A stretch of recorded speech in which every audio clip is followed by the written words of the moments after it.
لوگ ہیں. تو یہ ایک بہت تکلیف دہ صورتحال ہو جاتی ہے. اور آپ جانتے ہیں کہ ماضی میں بھی یہ ہوا کہ سیاسی مقاصد کے لیے کچھ جماعتوں کو صرف عمل میں ہی سیاسی مقاصد کے لیے لایا گیا، کسی کو نیچا دکھانے کے لیے، کسی کے خلاف استعمال کرنے کے لیے، کسی کو ضرر پہنچانے کے لیے. اور یہاں پہ آج کتنے جید علماء تشریف رکھتے ہیں تمام فرقوں سے. بریلوی مکتبہ فکر سے لوگ یہاں پر موجود ہیں، دیوبندی مکتبہ فکر سے علماء یہاں پر موجود ہیں، اہل تشیع مکتبہ فکر سے یہاں پہ علماء موجود ہیں، اہل حدیث مکتبہ فکر سے یہاں پر علماء موجود ہیں. بڑے بڑے نام ماشاءاللہ یہاں پر بیٹھے ہیں. تو یہ ایک تکلیف دہ صورتحال ہے کہ ہم ایسی چیز کے بارے میں بات کرنے جا رہے ہیں جو ہم سب کے دلوں پہ بھاری گزرتا ہے، اور ایک بہت ایسا کوئی ماحول نہیں ہے جس میں انسان جو ہے وہ ایسی باتیں کرے جو آپ کا بھی دل کرتا ہے کرنے کو، میرا بھی دل کرتا ہے کرنے کو. لیکن میں صرف یہ پوچھنا چاہتی ہوں کہ اس بات کی ضرورت کیوں پیش آئی؟ یہ جو ایکشن آج ایک جماعت کے خلاف ہو رہا ہے، اس کی کیوں ضرورت محسوس ہوئی؟ میں نے ابھی مفتی صاحب سے بھی یہ عرض کیا تھا کہ آپ نیک لوگ ہیں، آپ اسلام کی تعلیمات پر عمل کرنے والے لوگ ہیں، ہمیں راستہ دکھانے والے لوگ ہیں، اور آپ کی جو مذہبی جماعتیں ہیں، سیاست کرنا سب کا حق ہے، مذہبی جماعتوں کو بھی سیاست کرنے کا حق ہے. لیکن سیاست کی آڑ میں یا مذہب کی آڑ میں انتہا پسندی کو پہنچ جانا، ہتھیار اٹھا لینا، بے گناہوں کو نشانہ بنانا اور راستے بند کر دینا، املاک کو جلا دینا، کسی کی جان لے لینا. اب یہاں پر جو قانون نافذ کرنے والے ادارے یہاں پر موجود ہیں، آئی جی صاحب موجود ہیں، سی ٹی ڈی کے جو سربراہ ہیں وہ موجود ہیں، اسپیشل برانچ کے لوگ بیٹھے ہیں، ہوم سیکرٹری صاحب یہاں پر تشریف رکھتے ہیں. ہم سب اور میں بطور چیف ایگزیکٹو پنجاب کے، ہم سب آپ کی خدمت میں حاضر رہتے ہیں. ہم سب یہ حتی الامکان کوشش کرتے ہیں کہ یہاں پر عوام کی جو جان اور مال اور عزت ہے وہ محفوظ رہے. میں پوری کوشش کرتی ہوں صبح دوپہر شام کہ کوئی جو روزمرہ کی زندگی ہے اس میں کوئی خلل نہ آئے، اس میں کوئی رکاوٹ نہ آئے. لوگوں کو اپنے روزگار پہ آنے جانے کے لیے، اپنی درسگاہوں میں آنے جانے کے لیے، اپنے جو روزمرہ کے جو معاملات ہیں، چاہے کسی نے ہسپتال جانا ہو، کسی نے اسکول جانا ہو، کسی نے اپنے کام کے لیے جانا ہو، یا کسی بھی مقصد کے لیے کوئی اگر اپنے گھر سے باہر نکلتا ہے تو اس کو کسی تکلیف کا سامنا نہ کرنا پڑے، اور کوئی ایسی سچویشن پیش نہ آئے کہ کاروباری زندگی جو ہے وہ بالکل معطل ہو کے رہ جائے، اور کوئی گروہ ایسا آ جائے جو کفر اور اسلام کی جنگ بنا دے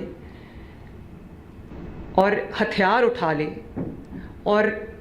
حکم دے کہ جو سامنے آئے اس کو چھوڑنا نہیں ہے، جو پولیس والا آپ کے سامنے آئے اس کو چھوڑنا نہیں ہے، جو قانون نافذ کرنے والا آئے اس کو چھوڑنا نہیں ہے. تو میرا علم آپ کے مقابلے میں بالکل ناقص ہے، لیکن میں یہ ضرور سمجھتی ہوں کہ جو شخص اتنی بڑی ہستی جو کہ رحمت للعالمین ہے، تمام عالمین کے لیے جو رحمت ہے، اس کا نام لے اور شر انگیزی کرے، اس ہستی کا نام لے جس کا نام لیتے ہوئے انسان اگر محسوس کرے تو رونگٹے کھڑے ہو جاتے ہیں. جو عاشقان رسول صلی اللہ علیہ وسلم ہیں، ان کے سامنے جب جو صحیح عشق کرتے ہیں ان کے سامنے آپ نبی پاک صلی اللہ علیہ وسلم کا نام لیں تو آنسو لوگوں کی آنکھوں سے جاری ہو جاتے ہیں، رونگٹے لوگوں کے کھڑے ہو جاتے ہیں، ایک جھرجھری سی کبھی کیفیت ایک آ جاتی ہے انسان کے اندر. جو عشاق بیٹھے ہیں وہ اس بات کو سمجھتے ہیں. تو آپ خود یہ فرما دیجئے کہ کوئی اگر نبی پاک صلی اللہ علیہ وسلم سے عشق کا دعویٰ کرے اور اس کے ہاتھ میں بندوق ہو اور وہ اپنے ساتھیوں کو یہ پیغام دے رہا ہو کہ ان کو مار دو، اس کے ہاتھ میں ڈنڈے ہوں کیلوں والے، اور وہ یہ کہہ رہا ہو، نہ صرف کہہ رہا ہو بلکہ کر رہا ہو کہ جو قانون نافذ کرنے والے ادارے جو آپ کی خدمت میں آپ کی حفاظت پہ مامور ہیں ان کو مار مار کے ان کی ہڈیاں توڑا ہو، ان کے سر پھاڑا ہو، ان کی جو وہ کھوپڑیاں ہیں، وہ میرے پاس جو تصاویر ہیں آپ امیجن نہیں کر سکتے کہ میرا دل کس طرح سے دکھتا ہے جب میں دیکھتی ہوں کہ وہی لوگ جو اپنی جان ہتھیلی پہ لے کے آپ کی حفاظت کے لیے، آپ کے گھروں کی، آپ کے محلوں کی، آپ کی سڑکوں کی، آپ کے شہروں کی حفاظت کے لیے، آپ کی املاک کی حفاظت کے لیے جو آپ کے سامنے کھڑے ہیں، آپ یہ حکم دے رہے ہیں کہ ان کو جلا دو، ان کے سر توڑ دو، ان کی ہڈیاں توڑ دو اور راستہ بند کر دو۔ نبی پاک صلی اللہ علیہ وسلم تو راستے سے پتھر ہٹانے کو اتنا بڑا ثواب کا کام کہا ہے، اور آپ جانتے ہیں کہ انہوں نے یہ بھی حکم دیا ہے کہ کچھ چیزوں میں مسلمان اور غیر مسلمان اس کی تفریق نہیں ہے۔ آپ صلی اللہ علیہ وسلم نے فرمایا ہے کہ اگر کوئی غیر مسلم، کوئی مسلمان، میں مفہوم بتا رہی ہوں، ایگزیکٹ الفاظ نہیں ہیں اس وقت میرے پاس، لیکن میرے لیے یہ حدیث جو ہے وہ گائیڈنگ لائٹ ہے کہ کوئی یہ کہے کہ اگر کوئی مسلمان، ایک دینی ریاست ہے، اس میں ظاہر ہے مسلمانوں کی ایک میجورٹی ہے، تو کوئی مسلمان غیر مسلم کے ساتھ ظلم میں انوالو ہوتا ہے یا اس کی پراپرٹی پہ قبضہ کر لیتا ہے، تو نبی صلی اللہ علیہ وسلم نے فرمایا ہے کہ قیامت کے دن میں غیر مسلم کی جانب سے جس پہ ظلم ہوا ہے یا جس کے ساتھ زیادتی کی گئی، میں اس کی طرف سے گواہ ہوں گا، میں اس کا وکیل ہوں گا۔ تو انہی احکامات کی روشنی میں آپ سے یہ رہنمائی چاہتی ہوں کہ بطور حکمران، جو یہ حکمرانی اللہ تعالیٰ نے دی ہے، یہ کرسی مجھے اللہ تعالیٰ نے دی ہے اور یہ سدا رہنی بھی نہیں ہے، میں آپ سے یہ رہنمائی چاہتی ہوں کہ اگر کوئی جتھا ہتھیاروں سے لیس ہو کر سڑکوں پہ آ جائے اور کہے کہ مجھے میری مرضی کرنے دی جائے، ورنہ میں راستہ بند کروں گا، ورنہ میں گولی چلاؤں گا، ورنہ میں ریاست کو یرغمال بناؤں گا، عوام کو یرغمال بناؤں گا، تو وہ صرف ایک اپنا ایجنڈا فارورڈ نہیں کر رہا، وہ آپ سب کی بدنامی کا باعث بن رہا ہے، وہ ہمارے دین کی بدنامی کا باعث بن رہا ہے۔ آپ صرف ایک میں آپ سے سوال کرنا چاہتی ہوں، اور یہ بہت میں آپ سے چاہتی ہوں اس کا جواب۔ لبیک کتنا خوبصورت لفظ ہے۔ جب آپ احرام کی حالت میں ہوتے ہیں تو جب آپ کہتے ہیں لبیک اللہم لبیک، تو آپ اللہ تعالیٰ کے حضور آپ یہ کہتے ہیں پاک صاف ہو کے کہ اللہ تعالیٰ میں حاضر ہوں۔ لبیک کا کیا مطلب ہے؟ فرمائیے مجھے، لبیک کا کیا مطلب ہے جی؟ کہ میں حاضر ہوں۔ تو اب پاکستان میں رہتے ہوئے اس مقدس لفظ کا آپ کے ذہن میں کیا مطلب آتا ہے؟ لبیک سے آپ کے دماغ میں کیا آتا ہے؟ ایک مذہبی سیاسی دماغ، اور اتنا تکریم والا لفظ جو ہم احرام کی حالت میں ہمیں پڑھنے کا حکم ہے، اور یہ بھی ہمیں بتایا گیا ہے کہ اللہ تعالیٰ کو احرام کی حالت میں، چاہے آپ وہ عمرے کے لیے جا رہے ہوں یا حج کے ارادے سے جا رہے ہوں، میقات کے وقت جب آپ احرام میں اس کے مقام پہ جب آپ احرام پہنتے ہیں، تو اللہ تعالیٰ کو اس حالت میں آپ کی زبان سے کوئی کلمہ اس سے زیادہ جو محبوب نہیں ہے۔ ہم پڑھتے ہیں جب ہم جاتے ہیں احرام کی حالت میں، تو وہ دل پہ لگتا ہے جا کے وہ لفظ لبیک۔ یقین مانیں اس کا، جس طرح کبھی آپ اللہ اکبر کہیں اپنی کسی کیفیت میں، وہ ایسے دل پہ لگتا ہے جا کے، اسی طرح لبیک کا لفظ احرام کی حالت میں کیا ہے؟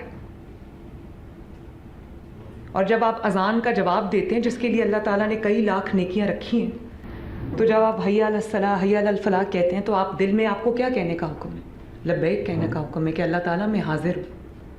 تو آپ سوچیں کہ اس لبیک لفظ کو جب آپ چھوڑ دیں، کیا آپ لبیک کے بارے میں سوچیں، آپ کے ذہن میں پہلا خیال کیا آئے گا؟ آپ کے ذہن میں پہلا خیال جو آئے گا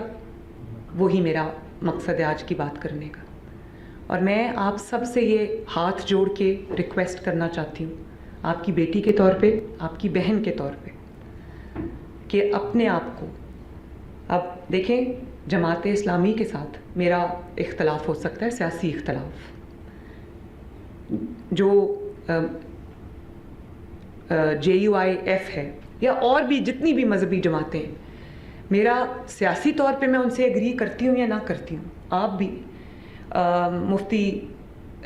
منیب الرحمان صاحب، ان کو بھی میں نے پوچھا، میں نے کہا کہ کبھی آپ جتنے حضرات بیٹھے ہیں یہاں پر اہل تشیع کے لوگ بھی شامل ہیں، اور بہت ایک محرم میں ایک ایکسٹینسو ایک ایکسرسائز ہوتی ہے، میں نے آج تک نہیں دیکھا کہ کسی نے کوئی کیلوں والا ڈنڈا آپ حضرات میں سے کسی نے اٹھایا ہو، راغب نعیمی صاحب یہاں پر موجود ہیں، یا کسی نے یہ کہا ہو، آج تک میں نے آپ حضرات کی زبان سے ممبر پہ کھڑے ہو کے میں نے کبھی یہ سنا ہی نہیں کسی سے کہ کوئی یہ کہتا ہو اس کو مار دو، اس کو جلا دو، راستہ روک دو۔ اور دیکھیں کس لیے؟ غزہ کے لیے۔ ہم سب مسلمان ہیں، ہمارا اور دل جو ہے وہ غزہ کے فلسطین کے مسلمانوں کے لیے دھڑکتا بھی ہے، دکھتا بھی ہے، اور مجھے جو امت مسلمہ کی جو جتنے بھی پاورز ہیں اس وقت، انفلوئنشل لوگ ہیں، ہم سمیت، مجھے شکوہ ہے اپنے آپ سے بھی کہ ہم وہ توانا آواز نہیں بن سکتے یا بن سک رہے جو ہمیں بننا چاہیے، کہ جس طرح وہ سب اکٹھے ہو جاتے ہیں ظالم جو ہیں، اور فلسطین میں جس قسم کے مناظر ہم سوشل میڈیا پہ جو ویڈیوز آتی ہیں، جس قسم کے میں آنیسٹلی وہ شاید قیامت ہے ان لوگوں کے اوپر گزرتی ہے، لیکن جب ایک حل دنیا کے سامنے آیا اور غزہ کے فلسطین کے مسلمانوں نے جب اس کو نہ صرف سیلیبریٹ کیا بلکہ خوشی منائی کہ ان کے اوپر جو ظلم کی ایک داستان تھی وہ ان کو لگا کہ اب ہمیں ریلیف ملے گی، وہ خوشی منا رہے تھے، دنیا شکر ادا کر رہی تھی کہ کچھ بھی ہوا کم از کم کوئی معاملہ جو ہے وہ سلجھنے کی طرف جانے لگا ہے، یا کم از کم ان کے اوپر جو ڈیلی جو مظالم ہوتے ہیں وہ بند ہوں گے، جو ہیومن رائٹس کی وہاں پہ وائلیشنز ہوتی ہیں وہ کم از کم بند ہوں گی،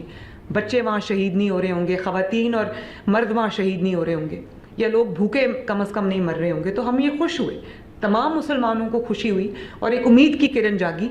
کہ شاید انشاءاللہ تعالیٰ بہتری کے اب کوئی آثار نظر آئیں گے۔ تو جب فلسطین میں لوگ خوشی منا رہے تھے، یہاں پر اعلان کیا گیا کہ ہم اسلام آباد پہ چڑھائی کریں گے فلسطینیوں کے لیے جو خوشی منا رہے تھے، تو مجھے یہ بتائیے کہ کیا یہ آپ جینوئنلی یہ سمجھتے ہیں کہ فلسطینیوں کے لیے وہ مظاہرہ کیا گیا تھا یا مظاہرہ پلان کیا گیا تھا؟ اور ہم نے تو اتنا بڑا یہ ہنگامہ چلا، میں نے ایک بار آپ سب مجھے گواہی اس کی دیں گے، ہو سکتا ہے میں غلط ہوں، ایک بار میں نے کسی اس شرپسند جماعت کے ایک شخص سے بھی فلسطین کے بارے میں ایک جملہ نہیں سنا۔ اگر سنا تو یہی سنا کہ مار دو، یہی سنا کہ ان کو چھوڑنا نہ، ان کو گھروں میں جانے نہ دینا، یہی سنا۔ یا اور جو نظر آیا وہ کیا آیا کہ جو آپ کے قانون نافذ کرنے والے ادارے ہیں، پولیس اور رینجرز، ان کو پوائنٹ بلینک رینج سے گولی ماری گئی۔ مجھے بتائیں کہ کوئی کھڑا ہو کے پوائنٹ بلینک رینج سے مسلمان شخص کو جو آپ کا محافظ ہے اس کو گولی مارے گا؟ آپ اس کو عشق رسول صلی اللہ علیہ وسلم کا دعویٰ کرنے والوں میں سے آپ ان کو اس میں ان کا شمار کریں گے؟ آپ کے گھروں سے جو صفائی کرتی ہے، آپ کے محلوں سے جو صفائی کرتی ہے، آپ کی سڑکوں کی جو صفائی کرتی ہے، ستھرا پنجاب جو ایک بہت پاپولر پروگرام ہے، صفائی نصف ایمان ہے، اس کے لیے مجھے کچھ آپ کو بتانے کی ضرورت نہیں ہے۔ وہ گاڑیاں جن کو عوام کے ٹیکس پیئر کے پیسے سے خریدا گیا، جو آپ کے گلی محلے صاف کرتے ہیں، آپ کے شہر صاف کرتے ہیں، ان گاڑیوں کو آگ لگائی گئی۔ وہ لوگوں کے خون پسینے کی کمائی ہے جس سے ایک خدمت انجام دی جا رہی تھی، اللہ تعالیٰ کے اور نبی صلی اللہ علیہ وسلم کے احکامات کی روشنی میں صفائی کی جا رہی تھی۔ وہ آپ کے ماحول کو خوبصورت بنانے والے لوگ ہیں، وہ گاڑیاں اور وہ جلا دی گئی، وہ راستے بند کر دیے گئے، لوگوں کو اس قدر مشکل پیش آئی۔ میرے لیے بہت تکلیف دہ تھا کہ وجہ کہ ہم نے اسلام آباد میں جا کے ایک سفارت خانے پہ چڑھائی کرنی۔ تو دیکھیں، ہم کسی ملک کی کسی جو فلسفی ہے، عقائد ہیں، ہم اس سے اگری کریں یا نہ کریں، جو پاکستان میں ہمارے زیر سایہ، ہمارے ملک میں، ہماری دھرتی پہ اگر کوئی آ کر یہاں پر رہتا ہے تو اس کی جو حفاظت ہے